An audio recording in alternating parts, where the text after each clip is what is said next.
Myself, Maura D'Souza, E. Falcão from Thirim.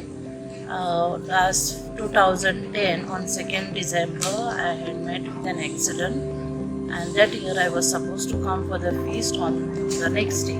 But on 2nd, I met with a terrible accident, and I survived.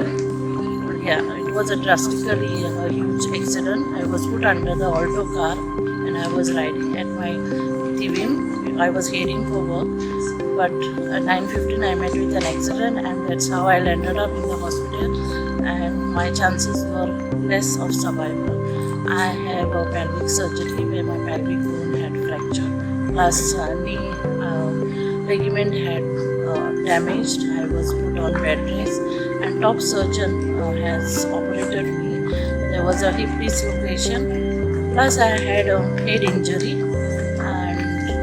After 3 months of complete bed rest, I was treated well in GMC for 20 days, and then Zelio Di Mello, doctor, he told me go home and you will get well, no need for further surgeries. And I was well, I could ride again the bike. I am really thankful to St. Francis Xavier for blessing me, and my partner as well, my husband and my children. He has blessed them. My daughter is doing well, my son is doing well, they're both working, and we are a happy family. Thank you so much.